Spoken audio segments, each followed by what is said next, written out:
You know what it is. Yo, check it out, right? I got a big day today, man. I've been real busy. A lot of things been going on. I apologize because I ain't been up to date on what I'm supposed to be doing, but we're going to get this thing right. Sit back, enjoy the intro, then I'm going to give you a little rundown on what's going on.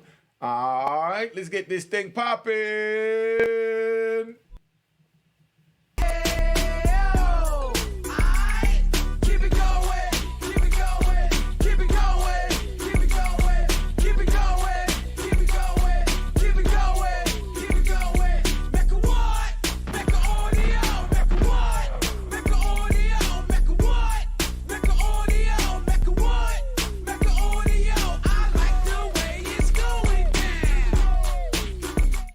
All right, Unique Mecca Audio, man. I'm going to do a little prison story today. I'm going to do a joint with Akbar Pray. He get ready to call in a little bit. So you got an Akbar Pray story get ready to come on.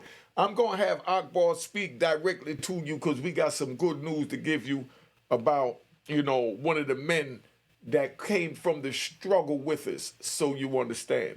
I want y'all to understand that even though these stories might sound crazy, they might call me Mr. Amazing, they got all kinds of names that they call me because they can't believe that my life has been so fascinating when it comes to the street culture. But we going to get this thing right, man. Akbar got some news for us that we going to break today. I'm waiting on the call back. I'm going to have Akbar talk directly to you and give you all the news, so just sit back. But now, let me tell you how this thing go, man.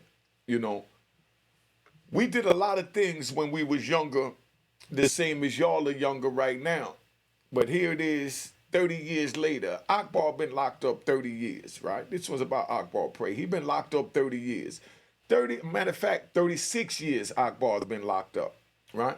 He been locked up 36 years, y'all. I much from him because they ain't got no real reputable platforms out there that he's comfortable going on.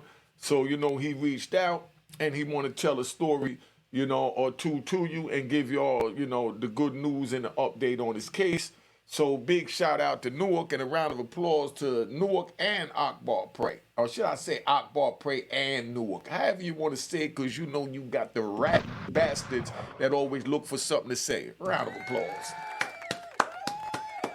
All right. Calm down. Relax, man. Relax. Let me tell you this, right? When I went in, I was 29 years old, and I ran across my elders, Guy Fisher, William Underwood, Mario Villabona, Juan Ramon Mata, Matula Shakur, Larry Hoover, Ted Kaczynski. What's this other cat name? I'm just giving y'all a couple of names because I feel like riding.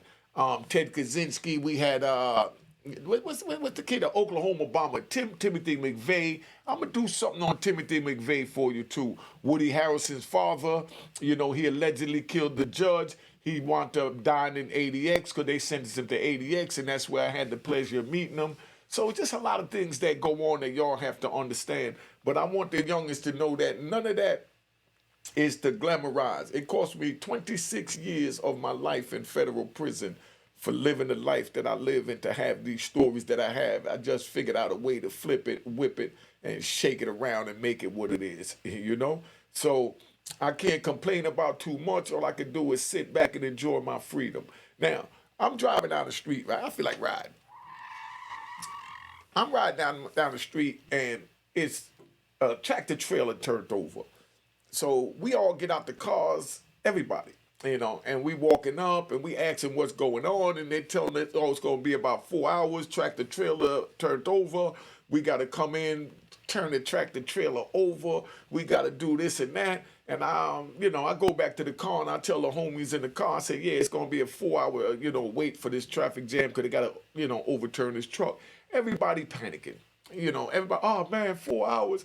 I can't believe this. I had to remind them. I said, family, you sound real stupid to me right now. I was locked in a cell for 26 years looking at four walls, just like the cages behind me, and I prayed to be in a traffic jam. If God choose to put me in a 4 hour traffic jam, I'll welcome that, is better than looking at the full walls and the paint trying to dry on the walls. You see what I'm saying? But y'all don't understand that. Y'all take things for granted. You know, you see people driving with road rage. Imagine if they put you in a cage and your only rage is contained to the four walls around you. Would you rather that, or would you rather have somebody cut you off, flip you the finger, or whatever they do in the road rage situation? You see what I'm saying? This is where we at. It's Sunday, so we're going to give a little motivational jewel for Sunday, right? Now, when I first met Guy Fisher, right? When I first met Guy Fisher and William Underwood, we was all in Annandale. Annandale is New Jersey. I was locked up in Annandale too. I've been in all this crap. But you know, Annandwood, right, out in Pennsylvania is where we was at. I'm doing my thing. I'm bringing in dope a mile a minute. Police trying to tighten up on the visits to try and stop me from bringing in the dope, all types of stuff. But while all this is going on, I'm not paying that no mind. I'm doing me. So I go to the rec yard one day. So when I'm in the rec yard early morning, 6 o'clock, I had to go out there, smoke my morning joint and drink my morning white lightning. You know what I mean? So I'm getting drunk 6 o'clock in the morning in the prison, smoking my joint, right? So while I'm out there, white dude pulls up, right? I don't even remember his name. I'm gonna get my man Big Supreme up here, you know, Roosevelt Brodus. You know, see, I'm gonna give y'all some names today. Roosevelt Brodus, Big Preem out of Queens, was the biggest dude in the prison, you know, out of New York. Crazy, cut up like something out of a magazine. He ain't lift no weights. He didn't lift all the weights in the gym when he felt like it, but he was a calisthenic man. So he was ripped up crazy. Roosevelt Brodus, right? So we out there in the joint, and a white dude comes, an Italian, and he runs and he tells all the other Italians, yo, dude just came, and he was one of the made men from the group and all that, you know, organization, whatever you want to call it. But he was one of the made men. So he ran up to him and said, yo, such and such is here, such and such is here. So they all bring him over there, and the dude is all excited. That's telling them that the dude is there. He's so excited that dude came that he don't even know how to act. And when he introduced him to the dude sat there and looked at him and said, yeah, you such and such and such and such. He said, yeah. He said, yeah, you on such and such case, right? And he said, yeah. And the dude just dropped him. Bang. Gave him a straight right. Knocked him out. So the dude that brought him over there, he ran and he bending over him on the ground. He said, yo, why did you do that? That's such and such. Come on, why did you do that? And next thing you know, they dropped him too. Boop. You know, now y'all put in the comments why you think they dropped him. Now, they dropped him because, right, so you understand. They dropped him because he brought the dude over to him, and the dude turned out to be a rat bastard, testified against the whole Philly mob, you know? But the dude that brought him didn't know, but being that he brought him to him, he had to be punished because he's the one that tried to get him to infiltrate the circle, even though he wasn't doing it intentionally. But bottom line, it was infiltration. He had to be punished. So they knocked out the rat bastard, and then they turned around, and then they knocked out the dude that brought the rat bastard to the circle. So now,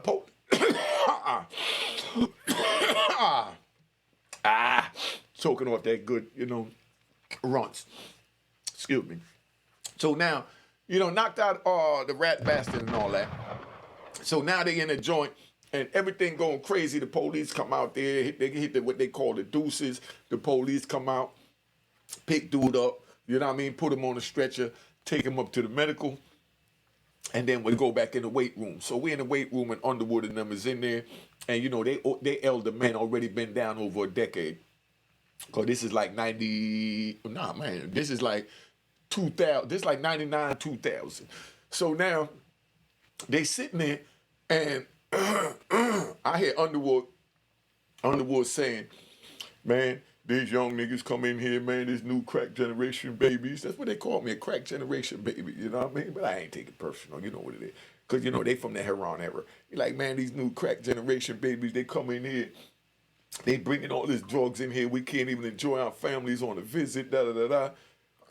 And he in his body. But he's not saying it directly to me. He's saying it to someone else, and he's saying it out loud, you know? So I kind of look at him. He look at me, and he keep talking. Because one thing Underwood is not a coward. You know what I mean? And what he was saying was right, but I didn't want to hear that. So then Guy Fisher pulls me up, and he says, man, yo, Unique, man, You ain't never gonna get out of these people prison if you keep doing the same thing that brought you into prison. You gotta reform your ways, you gotta do this, you gotta do that. But me personally, I didn't want to hear none of that crap. You know what I mean? So I'm like, yo, come on, man, because y'all ain't got the balls to do it. Don't tell me nothing about it. You know what I mean? He said, nah, it ain't about the balls to do it, it's about the stupidity to do it. God told me that it was stupidity to sell drugs in prison. I looked at him like he was crazy. I said, yeah, whatever, old man. And you know me, I'll peel off and go smoke my joint, drink my lightning in the corner. So now I'm sitting over there, then somebody get into something. It was a Latin king, right? I ain't gonna tell you his name because it's funny, his name, and you know, but anyway, it was a Latin king there, and black dude was sitting at the table from New York, from the Bronx, and they had an issue. So dude went, got a knife, little jailhouse shank, came back, and he hit the New York dude up. Bang, bang, bang. You know, he stabs him while he's sitting down playing dominoes, right? Dude looks at him. He look over at him like, I know you didn't just do that. And the dude stepped back, you know what I mean? Now, when he do that, police seen it from the tower. You know, they jump up, they say everybody down, but dude got away, got hit, he slipped in the crowd. When he got on the ground, he scurried over to get out the way, so they didn't know who did what. So they opened the yard up and let it go back to what it was. My man from New York go back inside, you know what I mean? Because he had a beef with the Latin kings now. So he go back inside, he come out with his knife, and he goes right up to the Latin king, the one that hit him up with the joint, and he puts the joint in him, bang, bang, bang, bang. But now he puts some real steel in him. The Latin king dude, no disrespect to the Latin kings, you know those little aluminum siding things that they put, you know, like over the carpet to hold the carpet down so you don't kick it or it don't curl up? He used that to make a shank. So man, my man from the Bronx was real thick. So when he hit him, that joint just crumbled. Looked like some cartoon joint, you know, it curled up, right? But when he hit him with that steel, he punctured this dude's lung, and they wound up taking him out of there in a stretcher. So now, when they take him out of there in the stretcher, all the Latin kings, they in their body because the homie put his hands and shed the blood of a king. So being that he shed the blood of a king, that's the ultimate violation. That's like death. So now all of us had to get together and group up and hold the homie down, and he goes to the Latin kings, and he tell them what happened, that dude was sitting there, and dude tried to whatever, and, you know, he stabbed him, so he went and got his joint, put his joint in him. If anybody got an issue with it, that's what it is, you know what I mean? But once they found out that he's the one that was the aggressor, the Latin king cat that wound up losing his lung, they said, you know what I mean? We would have did the same thing, you know what I mean? Because we play by rules and morals and principles in there. Even though you don't put your hand on a king, you don't put your hand on a Muslim, you know what I mean? You don't put your hands on a Sereno, border brother, Aryan Brotherhood, dirty white boys, skinheads. You don't put your hands on nobody. If you do, there's death. So now after that happened, when they locked the joint down, they found the glove. The glove, you know, had a 5%er flag painted on the back, and they knew I just came out of ADX. They knew I was a 5%er. So now when they go hitting the computer, they hit the computer for anybody that's a 5%er. So when they hit that, it came up that I just came to the compound, so they come walk me up there to the lieutenant's office. And when I went to the lieutenant's office, they asked me, yo, what's going on? Is it going to be a problem? Or could we open our jail up? I said, hold up. First of all, I ain't no shot caller. I don't even know what happened. They said, well, we know you just came from 88. You got the 5%er flag. You the elder. You done came from hell. So the way the prison work, we know you got a voice on the compound. I said, I don't know how the prison work like that, man. I just came on the compound. Whatever happened, happened. And as far as the flag on my arm, you know, I'm not with all of that. If a man get into something, man got to handle his own business. You know what I mean? Is what I told him. But you already know I'm rolling with the homie. So now, you know, they let me go. I go back. So next thing I know, every time something happened with the 5%ers, they keep calling me up there and trying to label me the shot caller. Some dudes think it's cool to be the shot caller. I don't think it's cool to be the shot caller. I feel like that's some sucker shit. You know what I mean? You call me the shot caller, that means every time something happens, you're going to lock me up. So a lot of us become shot callers on the prison compound by the administration by default. Like, let me tell you about my man Lou Sims. Let me tell you about Lou Sims. Lou Sims, he run the prison yard anywhere he go, he's in charge. But he don't label himself as a shot caller. He's just a man on the compound with other men. And then when something happened, we all come together as men and we talk about what happened and we decide if it's worth fighting for, dying for, or leaving it alone. And Lou always had a good head on his shoulders, even though he was aggressive and violent when need be.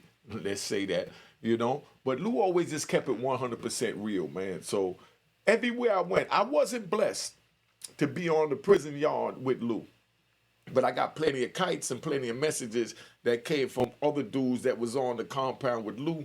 So that's how I know how Lou carry on. And I done trailed a couple of compounds that he was on.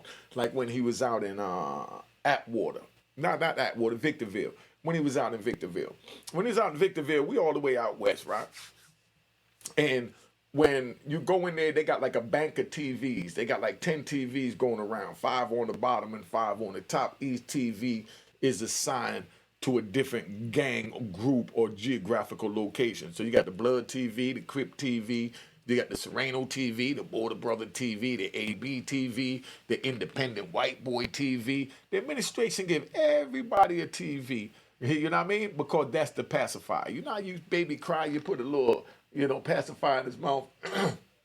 But when dudes get ready to cry and act out, they turn on the TV and they watch the TV, and the TV become the new pacifier. That's why you don't touch that TV, because dudes kill over that TV, because when they want to have that pacifier in their mouth, they want to have that pacifier in their mouth, and they don't care about nothing and no one.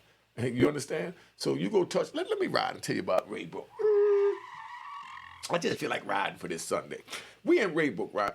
And as soon as I get to Raybrook, hold up. As soon as I get to Raybrook and I get off the compound, I'm walking up the compound and it's cold as hell winter. Just me and like 5 other dudes get off the bus. And dudes seen me and was like, yelled across the compound, Unique.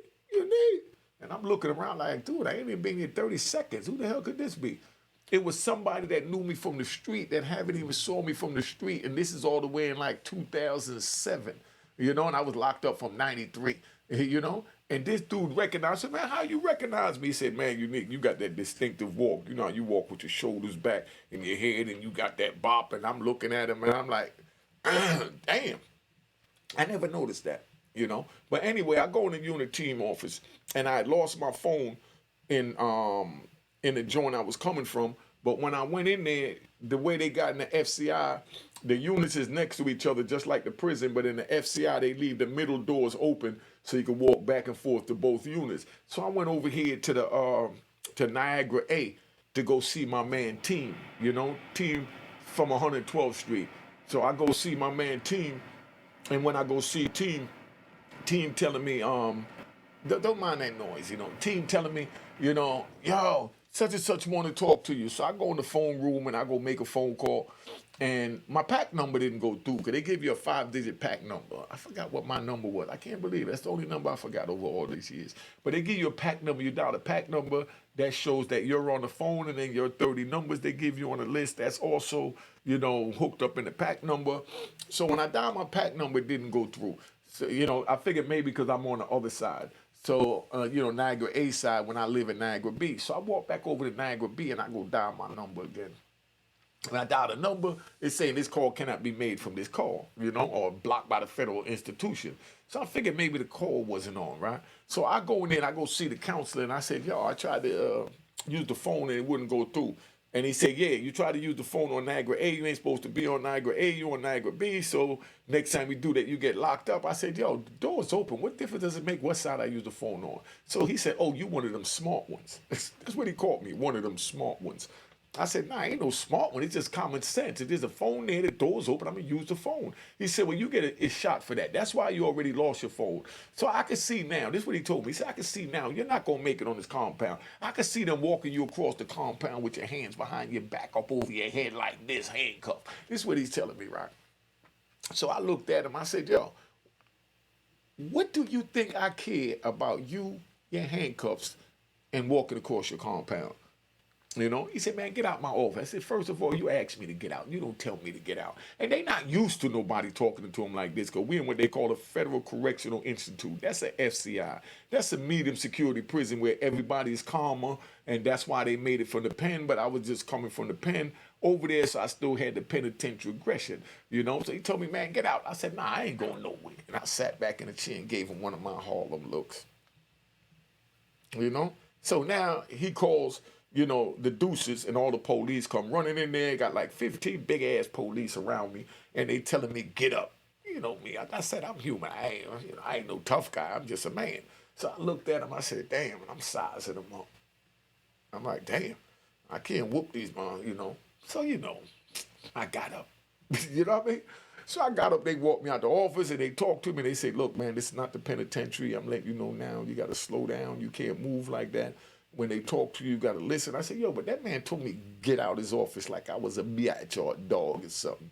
And he said, yeah, but that's the way they talk to them here. I said, but nah, I'm not going to allow him to talk to me like that, you know? And he said, but that's why he told you that you're not going to last on this compound, right? So now, after that happened, right, they leave me alone. They go back on my side. They telling me even though the doors is open, don't go on the other side because you're not allowed to go on the other side and all this old bull crap. But I'm not trying to hear none of that, you know? So now I go back and I'm minding my business. And then here go, we're there, and like I said, how the door opens in the middle. There was a Panamanian dude that was beefing. He was extorting, you know, the little paisas, you know. He was black, not dark as me, but he was a black dude, but he was Panamanian, dark complexion, you know, like a caramel complexion, afro and all that. And he was extorting these dudes, and they got tired of him extorting them, you know. So they wind up, you know, I'm going to save that for another story. You know what I mean? I'm going to save that for another video. If you want to hear about how the Panamanian got scalded, you know what I mean? With what they call a cocktail in the prison, you know, put it in the comments, you know. Make sure you subscribe, like these videos, and follow me on Instagram, TikTok. You already know the, what's that shit? The Cash App is there. And this is something I got to say to the rat bastards and flip-flop wearing and public trolls. Ain't nothing in this world free for you rat bastards to understand that. Anywhere you go you go out your house, you have to pay for whatever service you get. Everything. They even charge you for the toll to enter into their land. You understand? Now, here you go, you got a black man giving you jewels. That's priceless. That's supposed to be sold, not told. Y'all get YouTube, so you figure we come up here on YouTube, we get views, so we supposed to talk and give you everything for free. Nah, my nigga, it don't work that way. That's why the Cash App is on the screen. Make sure you hit the logo and it says Created 2020. Anybody that don't agree to that, no disrespect, I done blocked over 40,000 people. I'm at 90,000 almost. I done blocked about 40,000 because I don't care about you rat bastards and troll views. If you're going to come to my channel, know this is a gangster channel. Sit back, get the information. If you don't want to contribute and donate, not a problem. But just shut the F up and enjoy the content. But I don't need you to put nothing in the comment, because you put something stupid in the comment, I'm going to block you. Then you got to do what all trolls do and go back and create another email, which you have no problem doing because you have no life and you have nothing else to do. So you just run around looking for things to complain about on the internet. I don't come up here and talk gossip about other people and backbite. Other people do that to me. I keep my number flashing on the screen. You see it coming up right there? 917-680-9091 if you got an issue with me. Now, if you got an issue with a person and you have direct contact with them, why would you go and make a video talking bad about them when you could call them and say, F you, I'm trying to see you, you know? Or, yo, F you, I don't like what you said, and then we could deal with it as men or women. You understand what I'm saying? But these rat bastards, they on something totally else because this is YouTube. They think they can just get away with texting. You're going to run into everybody that you talk about, man. You know, some kids, some don't. Some's worth crushing them and some is not, because a lot of these dudes is crash dummies and you got to think for them. You know what a crash dummy is. You know what I mean? A crash dummy is someone that continuously go out there and crash in life. You know? Crashing in life. Like Crash Dummy. Give you a good one. Crash Dummy is the dude that stabbed a young lady in Brooklyn, you know, one of the twin sisters. You call that a crash dummy. You understand what I'm saying? So you have to know how to duck crash dummies. That's why we have to teach our kids how to duck crash dummies. And that's why I'm teaching y'all how to duck crash dummies. Most times it's not even worth responding. You always got to ask yourself, who is the messenger? Don't listen to the message right away. Ask yourself, who is the messenger? You understand? And what is the message's motive? Everyone has a motive. They don't tell you about something for nothing just to be telling you. They tell you because they're trying to get a reaction. They're trying to use you as a pawn by putting what they call a battery in your back to try and move you forward to eliminate the ones that they don't have the balls to eliminate. Y'all paying attention to these jewels? That's why I say the game is to be sold, not told. If you don't understand that, you're at the wrong channel, because right now I'm giving you something you ain't gonna get at other channels. I'm not gonna sit here and tell you, you know, who's hot, who did this, who did that, who's schooling, who he cipher, monkey cipher. I don't get into none of that. I just try and bring you jewels, and these jewels are priceless. So if you don't agree with me, no disrespect, you can politely go to another channel. They put an alert up on YouTube and say, Unique Mecca Audio, get ready to put up a video. Such and such is get ready to put up a video. And it's up to you if you want to go and watch that video. Don't choose to go and watch that video and then put up a bunch of foolery and rat bastard flip-flop wearing in public troll shit. We don't do that. We don't do that. Now, let me get back to where I was at, right? Because I'm just enjoying, you know what I mean? It's just that I'm really disappointed in how this social media has created a new form of gangster. You know what I mean? That's the keyboard gangster. They don't equivalent to nothing. They're nothing in this world except to themselves. You know what I mean? And, you know, it just don't make any sense. But I've been on here long enough. I just wanted to tap in, give y'all something for Sunday, man, and let y'all know I got a big Akbar Pray joint get ready to come up where I'm going to have Akbar talk to y'all direct, man. You know what I mean? And let y'all know what's going on with the situation and the good news. Big shout out and a round of applause to Newark. All right? Relax, man. Relax. Let me finish my joint.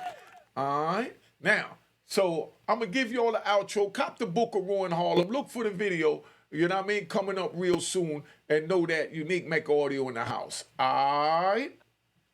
Cheers. The crime.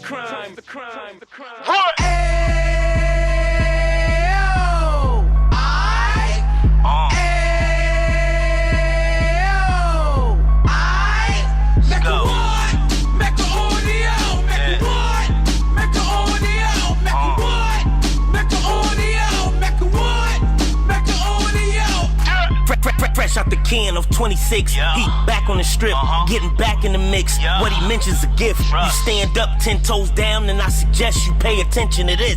Real. Take a little gully posse and put it in Harlem. He cut from the bottom, came up from the bottom. Drop the book, you should go and get it. The Instagram page and the YouTube, you could go and visit. Yeah. Then you could consider yourself LinkedIn. Real. Sit front row and get Jews from a kingpin. How he went through it, so you ain't gotta go do it. To not pay attention would be stupid. Talking about a man that probably put your grandfather on. Probably the reason that him and your grams got along. A man that generated millions on the block, did his time, never squilling to the cops, Mecca Audio.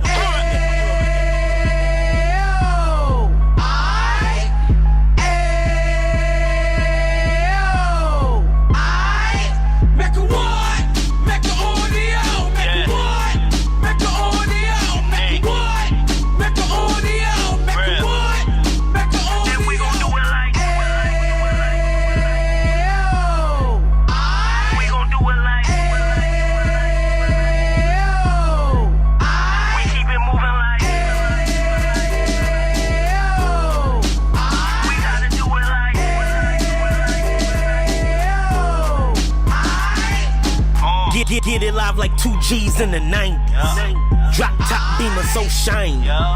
I let shorty go, she was whining. Treat her like my past, she behind me. Spend a couple bands on the Dapper Dan. You be back again, getting green like a Packers fan. No cap, it's a raw in uptown. Baby horn uptown, Dominican bust downs. Now we on the positive, we got a lot to give. Now he trying to stop the kids from being inoperative. So take heed, homie, lend an ear. He started in uptown, he gon' finish dead. But now it ain't about selling drugs, buying cars. It's about buying property to make the community ours. So we can give back to the youth them. Cause they the truth them. And bless up to all the root men.